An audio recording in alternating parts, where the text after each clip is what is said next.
question for you. Do you feel like, because from back when, a fighter made money according to like how well the fight was going to perform or do, right? So like sometimes they would make X amount, like a flat fee plus a percentage of this and that on the back end. Well, given that DAZN has basically given them guarantees, like lumps of sum up front, or I don't know if it's up front, but nonetheless it's guaranteed. Do you feel that some of the fighters feel like, well, I could still get paid the same if I just took this fight instead? Do you feel that has affected the mentality of which fight they choose and how often they choose the more competitive fights? Floyd Mayweather has changed the game of boxing for the boxer in so many substantial ways. And many of them good, and many of them arguable, whether or not it's good. Well, I say that the deal he made with Showtime, that 6-fight deal where it was just like you get the set with 32 million, give or take, and he gets to pick all his opponents, and Showtime just wanted to be in the Floyd business for good reason. And people can argue and debate. I come down the side that he probably didn't choose all of the most difficult opponents or the greatest challenges that were available at the time. I'm not here to debate his legacy or his TBE claim, but I don't think it's disputable that in those 6 fights that Floyd Mayweather at each opportunity did not make the fight that was best for Showtime. He didn't make the fight that was best for the fans. He made the fight that was best for Floyd Mayweather.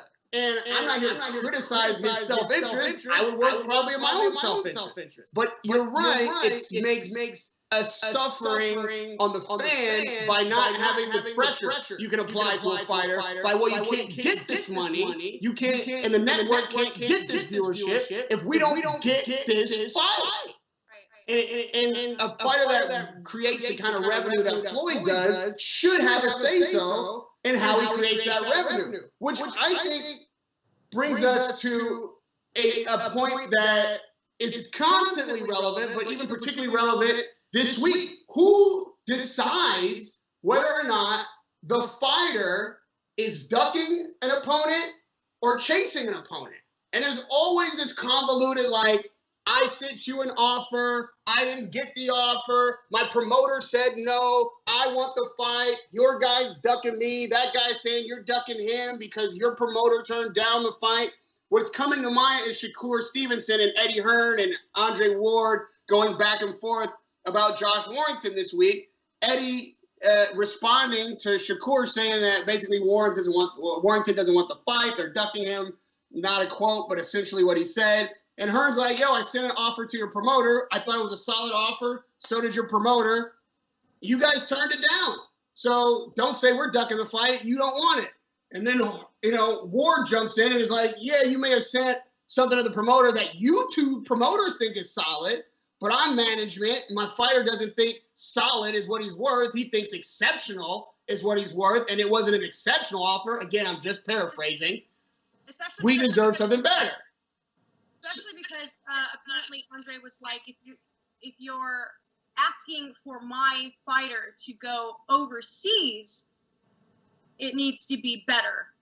So whatever the offer was made, obviously we're never going to know, but we often hear about this all the time. I mean, the number one that comes to mind when I think about this sort of stuff is Wilder and Joshua. He said. Teams were saying one thing, the other one was saying the other thing. And it was always like, no, look, I have proof. No, I said this. No, I said that. And it was like, okay. I feel like at this point, it's like, when you ask the fighters, do you want the fight? I believe them when they say yes. I believe that Joshua wanted to fight Wilder. I believe Wilder wanted to fight Joshua. But I also believe that the management were to blame. So if the fight never happens, and that's a big possibility now, we certainly missed an opportunity to have a unified, undisputed heavyweight champion, pawn versus pawn, America versus the fucking UK. It would have been a huge, huge fight globally. And at the time, both fighters undefeated. That'll never happen again. Not with these two guys. and that is dead in the water. So do we say fucking Eddie Hearn and Al Heyman, or do we say fucking Anthony Joshua and Deontay Wilder? At the end of the day, who's responsible? Who's held accountable? So that's another debatable issue. Again, I know my opinion. I hold the fighter ultimately responsible. I feel like, right, you know what? I want to say the same thing. Only because I'm like, it's like being an actor, right? Actors have agents, managers, and publicists. Who works for who? Right. Does the fighter work for the management, or does the management work for the fighter?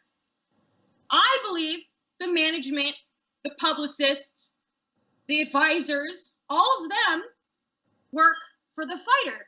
So ultimately, the fighter should make the decision. The fighter should say, that's who I want, and they should be held responsible. And what's funny is both sides, the promotion side and the fighter side, will say the other one is in charge when it's convenient for them. You know, they use each other for cover. How often do you hear, just as an example, I'm going to leave it up to my advisor, Al Heyman. He's going to make the decision. It's like, no, bro, I'm asking you. Who do you want next? I'm not asking Al. I'm asking you. I'm not asking Eddie. I'm asking you. Tell me who you want next. And it's like impossible to get an answer out of some of them. And then something will happen like this where they'll be like, well, I wanted the fight, but the deal wasn't good enough. And then they'll be like, well, said promoter offered you such and such and such and such and such and such and so forth. Well, I never saw that. I never got that offer. That never happened. I mean, you've chased this rabbit down this hole, as have I many times. Then you go to the other promoter. You're like, well, this promoter said that you were offered such and such and such and such for this fighter, and that fighter turned it down. Well, I thought, this is a promoter talking now, that it wasn't good enough for my fighter, and so he wants the fight, but we can't do it for this money. And that is chasing our tail constantly. And like you say, if the promoter is the employee of the fighter, then at some point the fighter has to be like, I want this fight bad enough to send you over there to make a deal that is reasonable. At this level, because I'll tell you what, when you're the third tier down on the undercard, you don't have these problems, okay? They hammer out that kind of money pretty quickly. So we're talking elite level, championship level, main event level fighters. I'm not in no position to tell somebody what they're worth, but I do know that if you consistently are in competitive fights, fan-friendly fights, if you make those title shots available to guys who deserve them, that you can continue to make money, and that money and your market ability remains high. So yeah, a difference between $1 million here or $500,000 there, it's a lot of money. But again, if you're a fighter that wants to be the best, which they all say, and they want to fight the best, which they all say, sometimes you're going to have to work in the margins to make those fights happen, or stop saying you want to fight the best and just be like, I want to make the most. And then I'll stop holding you accountable for it. Then I will be like, well, it's promoter's job to make the most, and the fighter doesn't care about fighting the best. Right. I definitely think that the fighters should be the ones that have the final say. And but I also, you got to understand, like, a lot of the fighters aren't necessarily businessmen. They're not business savvy. Not all of them are, at least. And so they do really heavily rely on the advice that they're given. They could say, oh, I was advised that was a terrible, I'm worth more than that. Like you were saying, at some point you have to meet between the margins. You have to say, we got to make this fight. We got to make it happen. And if that means that we all have to budge just a little bit to make it happen, then so be it. But we are seeing more and more people these days not willing to budge at all. And I'm going to go back to that fight, Wilder versus Joshua. That is why it never happens. It always felt like somebody wasn't budging. And ultimately, the fight fans got robbed. We got robbed. I'm still pissed about that. I know there's been other exciting fights that came off the back of certain losses. I get it. But would I go back and want to see that fight before any other fight we've seen? Yeah, I would. Yeah. But at the same time, it's been put now because of the outcome. We do have the possibilities of like Joshua and Fury and so forth. Or I know that we might have a Joshua Wilder should he win his title back. But is it the same? No, it's not the same. It's not the same. I don't care what anyone says. Oh, but it was still no. It's not the same. Both were undefeated. Both were on a knockout streak. I'm sorry. Just don't feed me that bullshit. At the end of the day, it's not the same. And what we got instead, because I think that fight, Joshua Wilder, ultimately got dissolved on the table of ego, right? Like these guys, you can't tell me, no matter what they say, that they don't both regret it. They both got L's now. And I'm sure they both think they would have beat the other one. And just think about it. If that fight, which could have been made instead of Big Baby Miller initially, that could have been Joshua Wilder. That's what they were trying to make. It was like Joshua's American debut. Was it going to be there? Was it going to be here? Was it going to be Wilder's debut in the UK? Whichever that would have. And there was always a finger pointed, and it was so annoying. Like when you're interviewing one party and then trying to interview the other, it's almost like you have to really compose yourself, because at some point you're like, seriously, somebody needs to tell me the truth, because like what's going on here? Somebody's lying. Because you both want the fight that bad and it's not getting made. There's no way someone wasn't lying.